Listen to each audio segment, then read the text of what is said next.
Ya, lepas kendali itu bisa framing orang, fitnah orang, jelek-jelekin orang. Ya, paling sering orang suka bilang, ah, Joshua Tehu bidat, sesat. Cuman itu yang dia tahu. Di otaknya cuman sesat, bidat, itu aja. Jadi kalau jadi dokter, apalagi katanya ngaku sekolah-sekolah sampai keluar gitu loh. Ya cuma tahu bicara sesat, ini bidat, ini sesat, ini bidat. Kalau cuma tahu begitu, percuma jadi dokter gitu.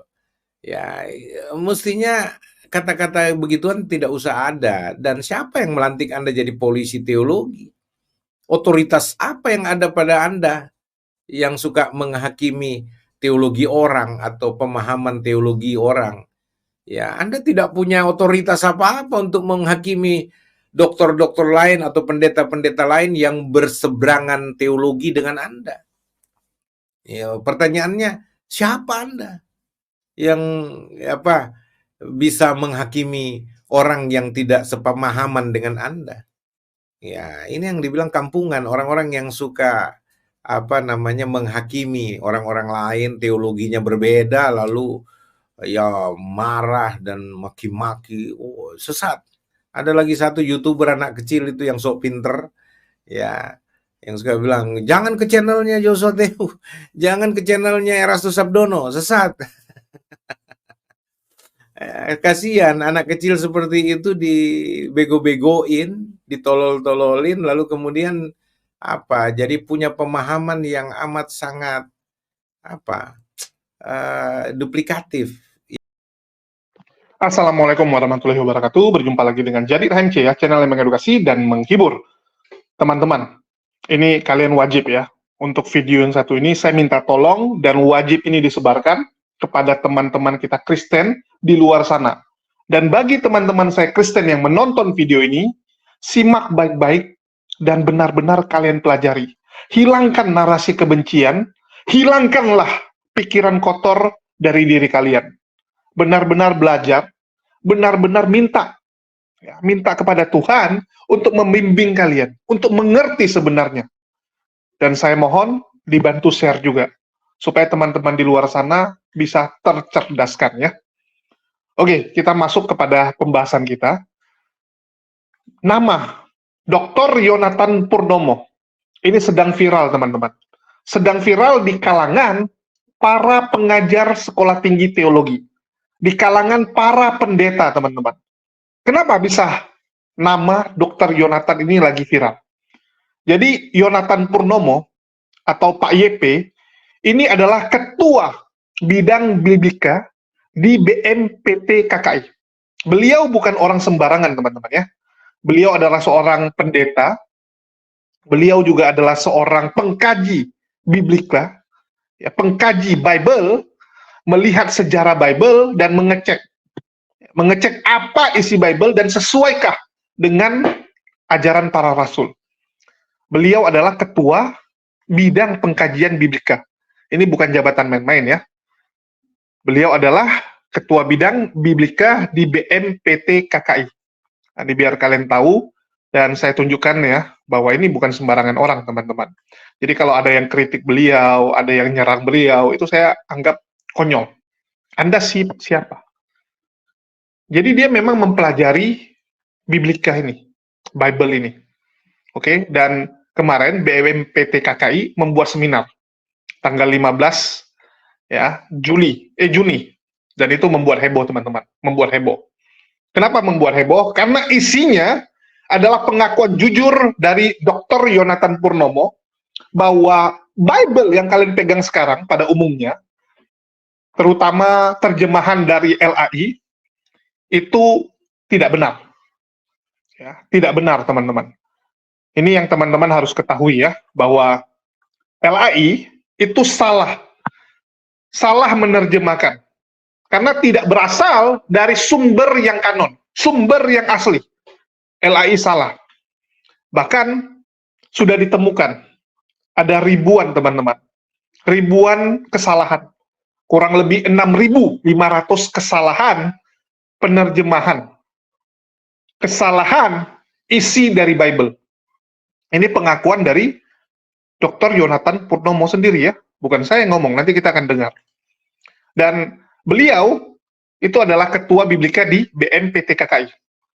Jadi teman-teman pasti bertanya, BMPT KKI ini apa? BMPT KKI adalah sebuah organisasi Badan Musyawarah Perguruan Tinggi Keagamaan Kristen Indonesia dan adalah mitra Direktorat Jenderal Bimas Kristen Kementerian Agama Republik Indonesia. Dan itu adalah rumah besar bersama bagi semua perguruan tinggi keagamaan Kristen di seluruh Indonesia sebagai wadah musyawarah, diskusi, bersekutu, serta bekerja sama di antara para pemimpin dan dosen PTKK di seluruh wilayah Indonesia. BMPT KKI juga menjadi wadah yang memfasilitasi kerjasama perguruan tinggi keagamaan Kristen, anggota BMPT KKI, dengan lembaga-lembaga pendidikan di luar negeri, demi mempercepat langkah dan memperpendek jarak untuk memajukan semua perguruan tinggi Kristen, anggota-anggota BMPT KKI. Jadi ini adalah organisasi yang menaungi sekolah tinggi teologi. Bukan kelas abal-abal ya teman-teman ya. Ini lembaga yang ditunjuk secara resmi oleh pemerintah Indonesia sebagai perwakilan dari perguruan tinggi keagamaan Kristen. STT-STT di bawah naungan mereka. Jadi yang termasuk dalam anggota BMPT KKI itu bukan kelas pendeta biasa, tapi pendeta yang mengurusi sekolah tinggi teologi. Pendeta yang menjadi pengajar di sekolah teologi. Artinya mereka lah istilahnya penghasil-penghasil, pencetak-pencetak, guru-guru dari pendeta-pendeta. Ini organisasi yang bergengsi bagi pendeta, teman-teman. Isinya orang intelektual. Isinya bukan modal, saya dipenuhi Roh Kudus berbicara kepada saya, jam sekian transfer, enggak. Ini bukan kelas halu. Isinya orang-orang akademis. Benar-benar akademis ya. Harus sekolah, nggak bisa asal masuk, nggak bisa kelas-kelas Saifuddin Ibrahim ya, mengangkat diri menjadi pendeta, hanya gara-gara jago ngomong, hanya gara-gara banyak pengikut, terus jadi anggota BMPT KKI, nggak bisa. Syaratnya itu akademis. Ini teman-teman harus garis bawahi, teman-teman harus tahu. Jadi, Pak Yonatan Purnomo ini nggak sembarangan ngomong. Pak YP ini nggak sembarangan ngomong, dia punya kapasitas untuk berbicara. Di mana dia menemukan setelah melakukan penelitian. Ini bukan asal ngomong ya. Kalau yang lain kan biasa cuma asal bacot. Tapi beliau melakukan penelitian dan mengakui LAI melakukan kesalahan. Dia mengatakan kita harus jujur. Kita harus jujur bahwa selama ini kita sudah salah. Tentu saja pernyataan Pak Yonatan Purnomo ini langsung direspon dengan luar biasa oleh para pengajar Tritung yang lain. Langsung semua marah, mencap, wah kamu sesat, pemahamanmu sudah salah, dan sebagainya. Kenapa? Karena kalau mengakui kesalahan, ini akan mengguncang iman banyak orang-orang Kristen. Banyak jemaat akan shock, banyak jemaat akan tidak terima. Wah, ternyata selama ini kita salah. Ini kan gawat. Ini gawat, teman-teman. Apalagi yang diguncang adalah fondasi Trinitas, yang memang tidak berasal dari ajaran Yesus dan para rasul. Trinitas karangan bapak-bapak gereja. Itu fix. Hal itu tentu saja membuat pendeta-pendeta ngamuk ya. Ini kalau diteruskan seminar seperti ini, diviralkan, dikasih tahu kepada masyarakat, ini akan membuat orang-orang mereview ulang ajaran kekristenan, dan ini berbahaya. Bagi Kristen ini dianggap sebagai satu bom yang luar biasa. Tentu saja mereka nggak akan terima, teman-teman. Dan itulah yang terjadi sekarang. Penolakan demi penolakan dilakukan oleh para pendeta, para pengajar, pemilih STT kepada Dr. Yonatan Purnomo. Tetapi yang namanya kebenaran itu tetap harus disampaikan walaupun pahit. Itulah kenapa saya meminta teman-teman bantu share ini ya. Bantu share biar kalian tahu. Dan kita akan dengarkan, ya ini pandangan dari teman kita, ya, Pak Yosua Tewu, yang mengatakan bahwa lucu sekali orang-orang ngamuk. Orang-orang tidak terima, hanya ngata-ngatain orang, tapi nggak punya jurnal ilmiah, nggak punya data riset. Anda membantah argumen riset orang dengan bacotan, ini nggak fair. Riset orang harusnya Anda bantah dengan riset juga. saya meriset hasil yang berbeda, kan begitu.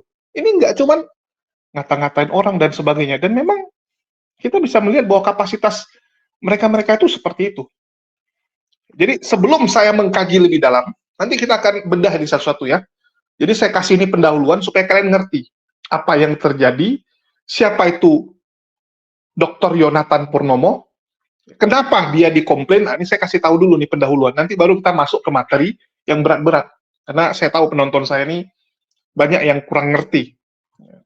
Sebenarnya LAI itu, Lembaga Alkitab Indonesia, menerjemahkan, membuat Bible Indonesia itu dari apa? Ini kalian harus tahu dulu. Sejarahnya kalian harus tahu dulu. Oke, kita dengarkan. Dan konon kabarnya, saudara-saudara, menurut kajian beliau, bahkan kajian Biblika khusus untuk mengkoreksi kesalahan pada Alkitab yang tidak kanon ini, yang dipakai oleh banyak pihak, termasuk UBS, Universal Bible Societies, induk organisasi dari Lembaga Alkitab Indonesia, LAI, itu ternyata, saudara-saudara, menggunakan Alkitab yang tidak kanon dalam menerjemahkan Alkitab ke berbagai bahasa daerah di Indonesia, terutama bahasa Indonesia dengan berbagai versi terjemahannya. Artinya, mereka menerjemahkan itu bukan berdasarkan teks sumber yang kanon, yang ditelisik atau dirujuk oleh Dr. Yonatan Purnomo adalah yang dikeluarkan, teks sumber dari Bizantin. Ya.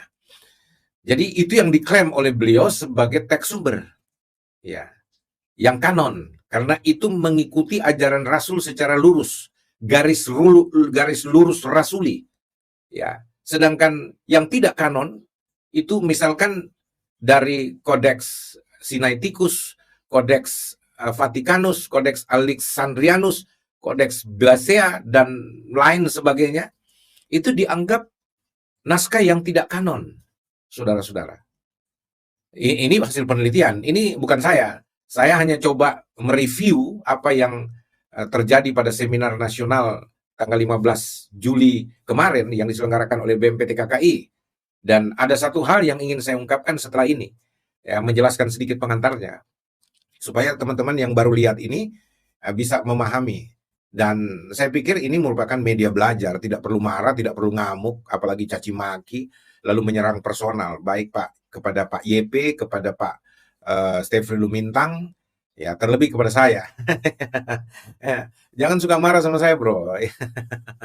Nanti putus urat sarafnya gitu. Ya, saya baik sama kalian, jadi nggak usah musuhin saya bukan musuh Anda kok. Kadang-kadang saya ini dibenci tanpa alasan, saya juga bingung ini. Ya, kalau nggak senang dengan konten-konten saya, mestinya Anda nggak usah nonton gitu ya. Tapi biasanya kata orang-orang nih ya, haters itu adalah para pengagum, para fans gelap, ya gitu. Kata orang-orang media, bro. Ya, jadi makanya saya berterima kasih juga para haters ya. Cuman haters Indonesia mestinya jangan kampungan ya, jangan suka maki-maki, jangan suka bangun gosip, jangan suka bangun fitnah, jangan suka melakukan pembunuhan karakter, jangan suka framing. Nah, ada anggota BMPT KKI yang juga pemimpin STT, yang juga YouTubers, ya itu suka sekali nyerang saya, suka sekali bawa-bawa nama saya di channelnya. Kalau dia konten, wah nama Joshua Tewu itu akrab di mulutnya. Kayaknya dia cinta banget nama itu. Kenapa? Karena kalau nama Joshua Tewu dibawa-bawa, dibicarain di channel dia, laku berat gitu loh. Banyak penonton yang nonton di dia. Lumayan nambah viewers dan subscriber gitu loh. Ya, tapi saya sendiri nggak terlalu suka sebutkan namanya karena bagi saya nggak penting lah. Ya, cuman saya beritahukan bahwa kita ini mestinya kalau mau berdebat, itu berdialoglah secara edukatif, bermartabat, aktual, dan terukur, terkendali. Ya, jangan lepas kendali. Ya, lepas kendali itu bisa framing orang, fitnah orang, jelek-jelekin orang. Ya, paling sering orang suka bilang, Joshua Tewu bidat, sesat. Cuman itu yang dia tahu.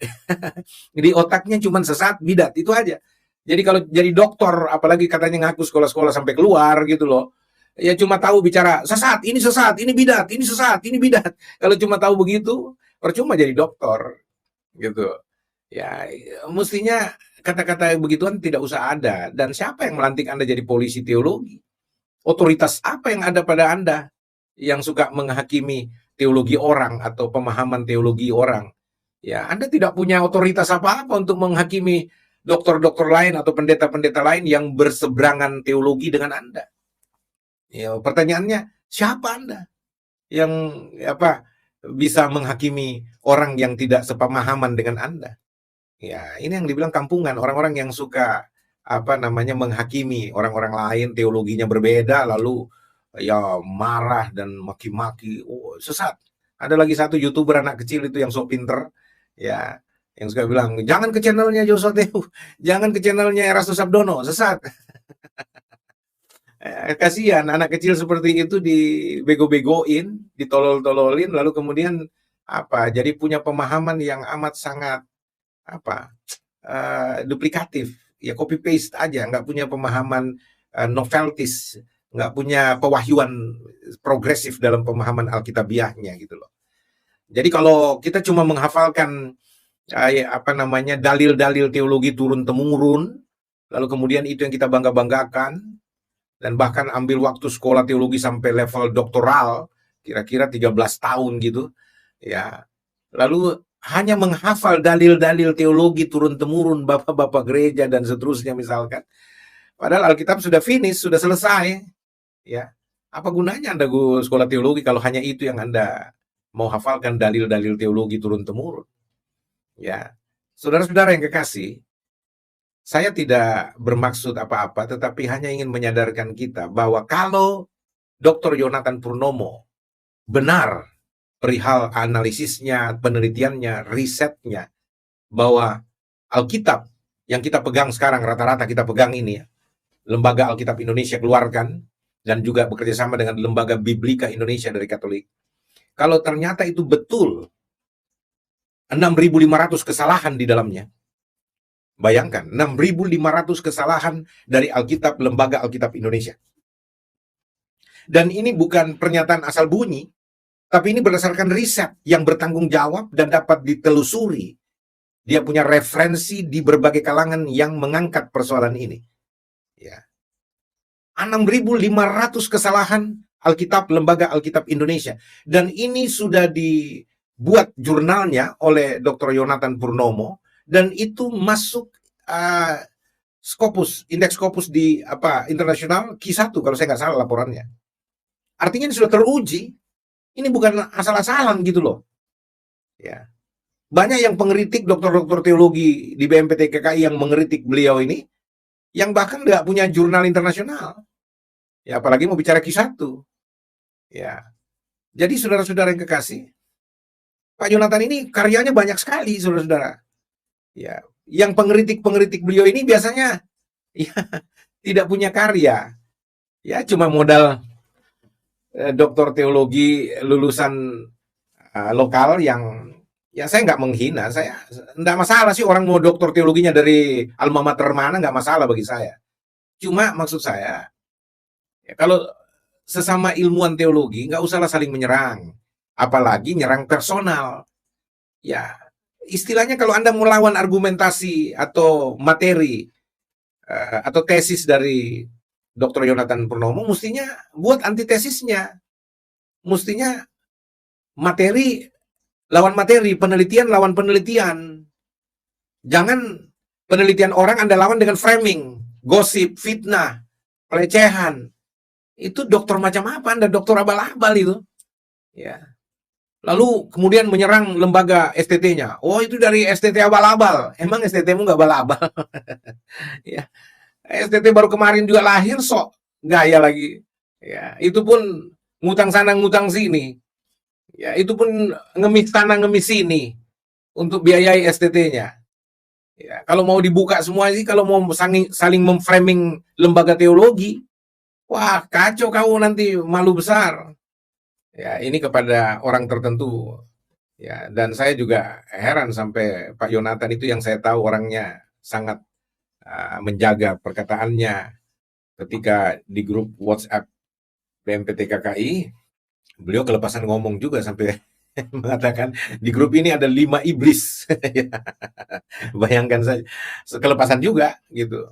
Tapi benar juga sih, karena orang-orang ini saja yang suka ribut, ya ributnya dari dulu, ya mereka-mereka ini aja nih yang ributin Pak Erastus Sabdono, ya yang ributin Joshua Tewu, sekarang dia ributin Jonathan Purnomo. Lalu mereka-mereka ini juga yang suruh ketua umum mundur kalau tidak mau bertanggung jawab, tidak mau klarifikasi. Ya ini, jadi ada beberapa komentar yang mengatakan ya inilah perusuhnya.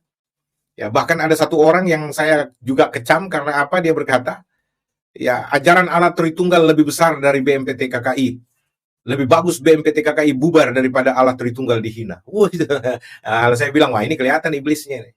Ya, yang berkata seperti ini memang dia masuk, dia nggak mendirikan, dia nggak rasa berdarah-darah mendirikan BMPT KKI. Jadi senaknya ngomong kan, baru masuk. Dia masuk juga ke BMPT KKI mungkin karena tidak diterima di Persetia, tidak diterima di Pasti, tidak diterima di lembaga-lembaga asosiasi perguruan tinggi manapun. Lalu dia lihat kemudahan masuk di BMPT KKI karena BMPT KKI membuka tangan merangkul semua pihak untuk bergabung, jadi dia ambil kesempatan gitu loh. Lalu unjuk gigi gitu loh. Padahal giginya banyak nggak disikat juga. bukan. Ini saya intermezzo saja. Tetapi maksud saya betul, ya banyak kali orang-orang yang baru masuk nggak tahu motivasinya apa, obok-obok bikin kacau BMPT KKI, lalu kemudian ya keinginannya ya bubar aja BMPT KKI. Hancurin aja dan seterusnya. Ini kan pikiran setan, pikiran iblis gitu loh. Ya, makanya saya bilang, ya kita jangan seperti itulah. Nggak boleh seperti itu. Lalu, yang tadi saya bilang, kenapa saya munculkan thumbnail ini, saudara-saudara? Karena ini saya mau bahas, ini penting. Ini pemimpin-pemimpin gereja yang punya pengakuan iman, kecuali GPSDI ya. GPSDI tidak punya pengakuan iman tentang alat Tritunggal, karena mereka oneness.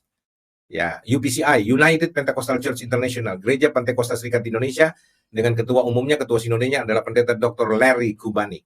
Ya, jadi yang lain-lainnya semua ini, ya pengakuan imannya adalah alat Tritunggal, 3 pribadi, saudara-saudara.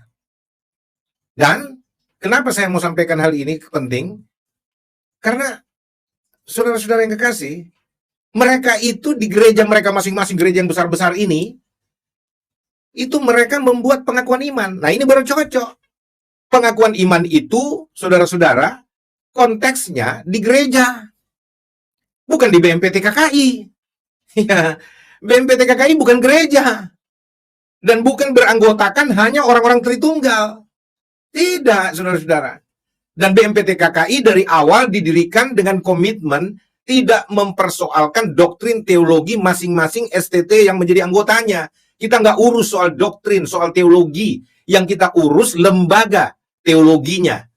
Saya ingat waktu menjelang pemilihan ketua umum di kongres pertama di Hall STT Kingdom Bali, tempat Pak Dr. Timotius Arifin, waktu kongres nasional itu digelar, menjelang rapat nominasi untuk menentukan siapa ketua umum yang akan memimpin BMPT KKI untuk pertama kalinya, saudara-saudara, saya ingat betul Dr. Yeremia Sumbut dari STTII Jogja kalau saya nggak salah. Itu beliau kasih tahu sama saya, Pak Joshua, saya bisa satu mobil sama Pak Dirjen Bimas Kristen nggak? Ya, waktu itu saudara-saudara, ya memang semua orang tahu kemana-mana Pak Dirjen Thomas Penturi, pasti saya ada di situ. Dan konteks penyelenggaraan Kongres Nasional ini, saya ketua steering komite nasionalnya. Saya ketua steering komite nasional. Dan mereka tahu betul kedekatan saya sama Prof. Thomas Penturi ya. Jadi beliau minta kalau boleh saya dipertemukan, dan kalau boleh saya satu mobil, saya mau tanya-tanya sama beliau tentang BMPT KKI ini supaya saya bisa memantapkan hati untuk bergabung di BMPT KKI, kata Dr. Yeremia Sumbut. Ya, termasuk ketika ada isu bahwa calon ketua umum adalah Dr. Erastus Sabdono yang waktu itu lagi terpuruk karena kontroversi pengajarannya yang sangat viral. Ya, kita punya 2 figur pemimpin waktu itu, Dr. Roland Octavianus dari I3 Batu, Malang, ya, dan Dr. Erastus Sabdono. Saya dari awal juga Prof. Thomas Penturi beritahukan, karena saya inisiatornya, saya pemerakarsanya, dan saya ikut mendirikan juga bersama-sama dengan tim 9 yang akhirnya dibentuk oleh Pak Thomas dan jadi tim 10 dengan tambahnya Pak Timotius Arifin. Ya, beliau tanya, kalau Pak Yosua jadi ketua umumnya bagaimana? Saya bilang, oh tidak bisa.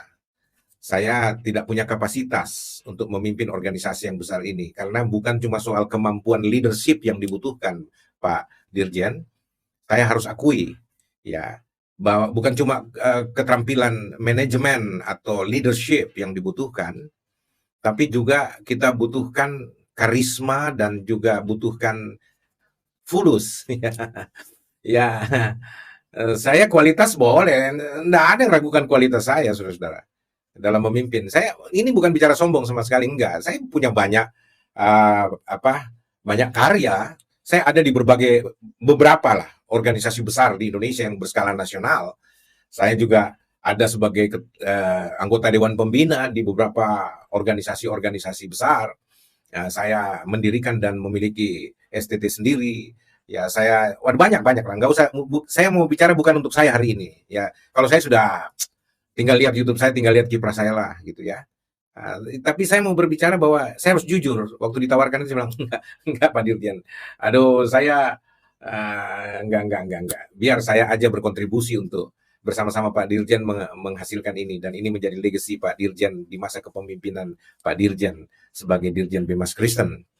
Ya, ya, karena walaupun saya punya kualitas, tapi saya nggak punya isi tas waktu itu, karena dibutuhkan isi tas yang banyak ini.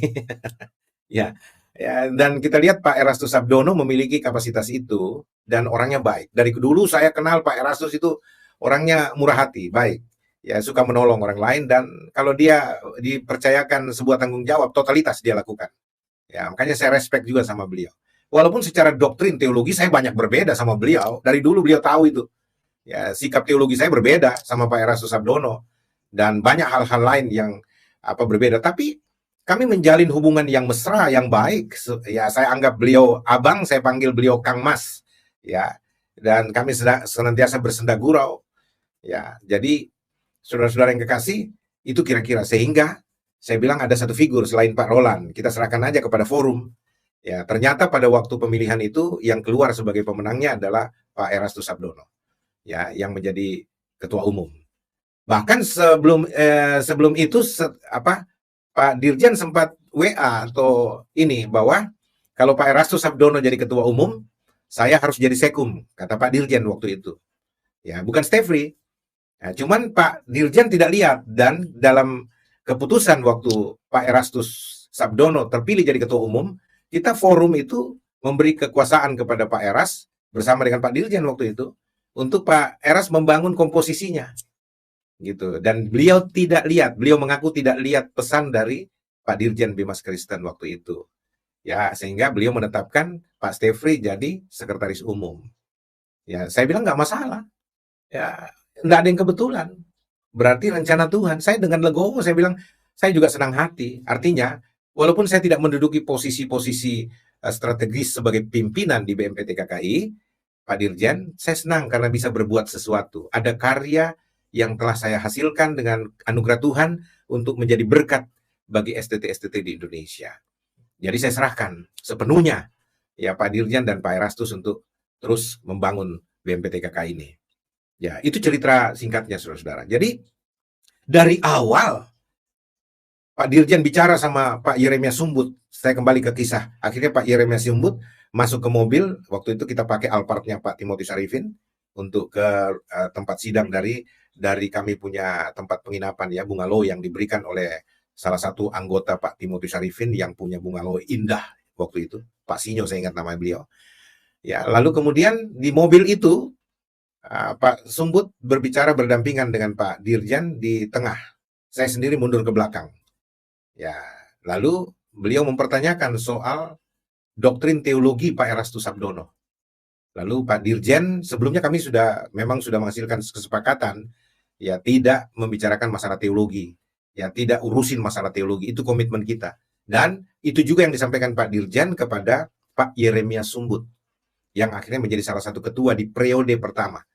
Ya, jadi saudara-saudara, apa yang terjadi? Pak Sumbut dengan rela hati, dengan legowo, dan amat sangat bijak menerima apa yang menjadi ketetapan yang disampaikan oleh Pak Dirjen. Kita nggak urusin teologi orang, kita nggak urusin doktrin, dogma gereja. Karena BMPTKK ini berdiri untuk membantu lembaga-lembaga teologi, sekolah-sekolah tinggi teologi yang mengalami banyak masalah di Indonesia. Pendiskreditan lah, lalu kemudian masalah jafung, masalah akreditasi, masalah keuangan, masalah kelayakan, dan macam-macam.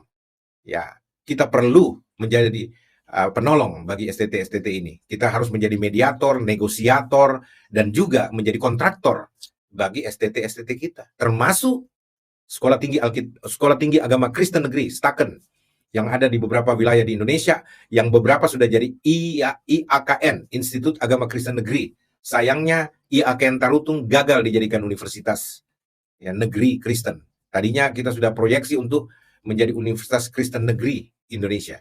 Tapi ya karena masalah politis, maka belum terjadi mimpi itu, saudara-saudara. Ya.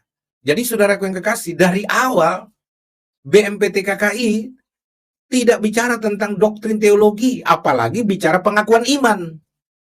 Nah inilah, gara-gara permufakatan jahat akal bulus dari tokoh-tokoh tertentu yang berambisi untuk duduk di kursi kepemimpinan ketua umum BMPTKKI yang sudah menjadi rumah besar sebagai panggung nasional yang eksotik, yang sangat menggairahkan dan glamor kelihatannya karena berhubungan sampai ke presiden, ke menteri-menteri, dan ini panggung besar, jadi orang-orang pada wih keren ya kalau jadi ketuanya. Jadi ambisi-ambisi ini yang membuat orang jadi berpikiran jahat.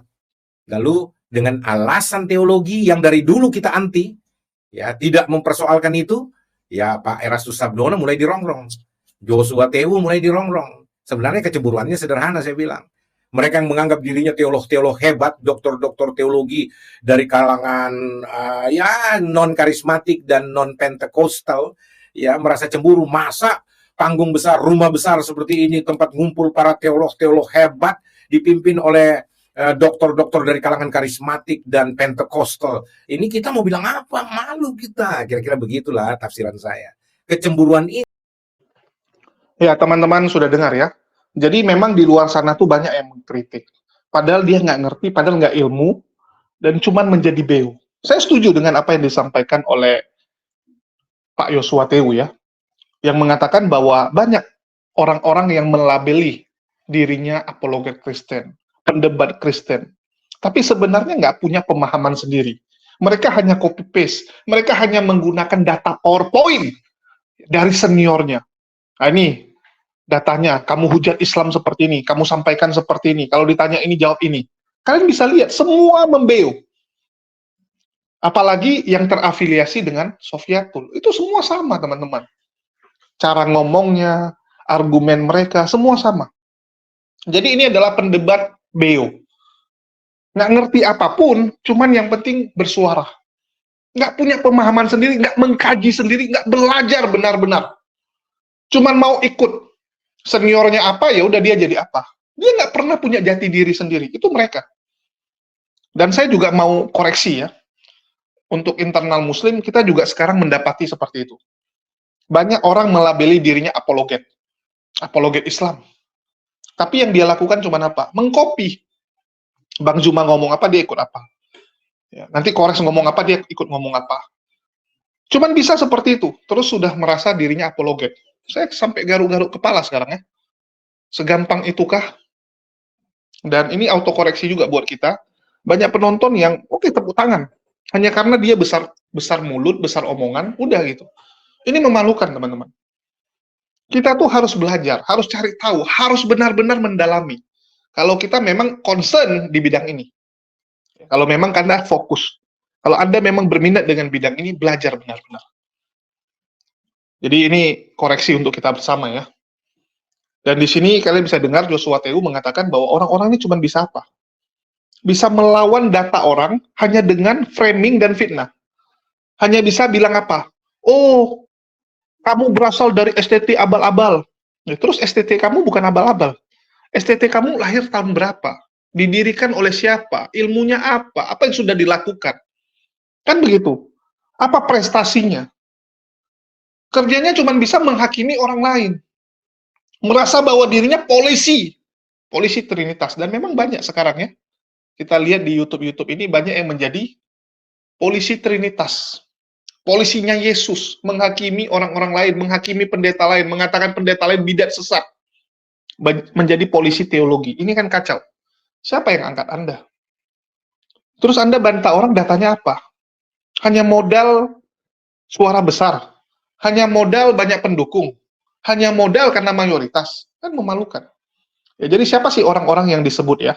Ada beberapa yang disindir, dan ini menurut saya ya, sekali lagi ini menurut saya, orang-orang yang dimaksud oleh Joshua Tewu, ya kalau yang dia bilang ada juga doktor, ya, doktor teologi, juga pemilik dari STT, terus komplain-komplain sering menyebut nama Joshua Tewu dan menyerang Dr. Purnomo, nah, ini adalah Deki Ngadas. Sudah beberapa seri dia buat ya, termasuk ini, Tertulianus Bidat Trinitas. Dr. Yonatan Purnomo, ya, nih, dia membahas materi tersebut. Dia tulis apa? Materi ngawur YP. Ini sudah berkali-kali dan kita akan bahas khusus nanti ya. Kita akan bedah khusus, tapi karena membutuhkan waktu yang lama, nanti kita akan bahas juga secara lengkap apa yang disampaikan oleh Deki Ngadas dan siapa yang salah. Apakah Yonatan Purnomo atau Deki Ngadas yang salah? Ya, kalian bisa lihat materi ngawur YP. Oke? Ini kalau doktor teologi yang suka membidat-bidatkan orang, merasa dirinya paling benar, padahal dia juga dibidatkan oleh temannya. Muri Wali juga pernah bidatkan dia. Terus juga nih ya, Muri Wali, Kanon Bizantium, Tritunggal Kalsedon, asal bunyi Yonatan Purnomo. Asal bunyi dibilang, wah, ngawur. Ngawur. Dan masih banyak lagi teman-teman, yang lain-lain juga sosok menghakimi ya. Termasuk inilah Albert Rumampo, yang cuman kelas murid dari Muri Wali tapi nggak naik-naik kelas. Ini cuma bisa sama menghakimi orang. Terus yang disebut anak muda yang nggak ngerti apa-apa cuma membeo itu siapa? Nah, itu adalah yang ini. Dipaksa laku gereja di situ. Ngapain kau ikuti Erastus? Jangan. Erastus itu sesat itu. Nah, itu yang mau aku tanya. Setelah aku lihat di Google searching, banyak yang bilang Jangan. Bilang sama ayahmu jangan ke Erastus. Jangan, ya. Kalau mau pindah jangan Erastus. Jangan Erastus, jangan Joshua Tewu. Itu orang tidak Tritunggal itu. Erastus bilang Yesus itu lebih rendah dari Bapa. Jangan mau. Hati-hati. Ya. Pernah aku bilang ke bapak gitu kan. So Pak, ginilah ada aku dengar khotbahnya pendeta Erastus, dia bilang gini, Yesus itu bukan Mesias yang sebenarnya, tetapi Allah Bapa yang berdiam diri dalam Yesus katanya gitu. Itu menurutmu gimana? Ya pokoknya janganlah. Kalau itu jangan. Kalau saya bilang jangan, ya jangan. Tapi terserah Anda mau dengar saya mau enggak, itu urusan Anda lah.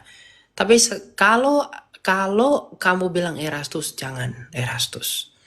Jangan Joshua. Ya, itu bilang sama apamu karena ajarannya itu sesat. Ya, mereka ada Yesus besar lah, Allah besar, Allah kecil, Allah mayor, Allah minor tuh tidak beres itu teologi apaan itu. Ya. Nah, masalah gini. Ya itulah orang-orang yang disebut ya, menurut saya orang-orang yang disebut oleh Joshua Tewu, dan sebenarnya masih banyak lagi, masih banyak, karena banyak sekali orang yang mengkritik Dr. Yonatan. Yonatan Purnomo ini dikritik habis-habisan.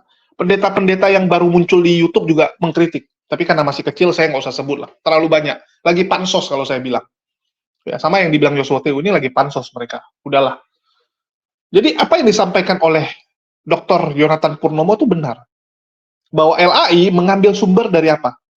Sinaiticus, Alexandria, Vatikanus. Yang jelas-jelas itu tidak sesuai dengan pengajaran para rasul. Itu tidak kanon. Nggak jelas sumbernya dari mana. Tiba-tiba ada aja kan gitu. Sinaiticus, oke, manuskripnya ada. Manuskrip Sinaiticus, Kodeks Vatikanus, ya. Itu ada memang kodeksnya. Tapi itu cuma lempengan tulisan. Entah siapa yang tulis pun kita nggak tahu, kan begitu. Masa tiba-tiba kamu temukan satu tulisan di kertas yang kamu prediksi, oh kertas ini sudah 3.000 tahun. terus kamu bilang, oh ini kitab suci, kan ngawur. Mana tahu itu asal tulis, mana tahu itu pengajar sesat yang tulis, kita nggak tahu. Betul tidak? Tapi kalau Bizantium, ya, kanon Bizantium itu kan hasil dari para pengikut Kristus mula-mula yang mengkanonkannya. Itu sumber yang paling dekat yang sudah dikanon. Kalau kodeks, mohon maaf, Anda pakai kodeks untuk melawan kanon, ngaco. Anda nggak tahu siapa yang nulis. Hanya karena tulisannya menceritakan tentang Yesus, terus Anda anggap udah benar. Kan begitu. Oh, ini tentang Yesus nih. Oh, udah benar lah ini. Siapa yang tulis pun nggak tahu. Betul tidak? Siapa yang menulis Kodeks Sinaiticus? Coba saya tanya. Nggak ada yang tahu. Kecuali ada Doraemon, kalian bisa kembali ke masa lalu, baru kalian bisa tahu. Kalau nggak akan tahu. Kalian minta sama Roh Kudus, suruh Luga, minta sama Roh Kudus, kasih tahu siapa yang menulis. Nggak akan tahu dia, teman-teman. Nggak akan tahu. Itulah kenapa teman-teman Kristen harus belajar, harus tahu Bible kalian tuh asalnya dari mana. Apa benar ini sesuai dengan pengajaran Yesus dan para rasulnya? Ataukah ini hanya karangan bapak-bapak gereja? Belajar. Pintar sedikit, jangan cuman terima begitu saja. Jadi apa yang dilakukan oleh Dr. Yonatan Purnomo ini sudah sangat bagus. Walaupun telat, tapi nggak apa-apa, yang penting jujur, kan gitu. Nggak apa-apa telat. Tapi yang penting berani mengakui kesalahan. Berani mengakui bahwa memang LAI salah. 6.500 kesalahan dilakukan dalam penerjemahan Bible. Dan kita berharap LAI ini bisa bertobat lah. Karena selain melakukan kesalahan penerjemahan, LAI juga mencatut istilah-istilah Islam. Mengambil nama Tuhannya umat muslim dengan sembarangan dan tidak pada tempatnya menaruhnya. Ini kan nggak baik. Nggak baik sekali ini. LAI harusnya bertobat dan benar-benar mengakui kesalahan dan benar-benar mau berubahlah. Jujurlah. Jujurlah.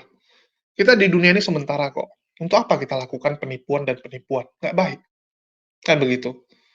Oke, mungkin itu aja sih yang bisa saya sampaikan karena terlalu panjang. Nanti kita akan bahas lagi ya, karena ini akan berseri-seri.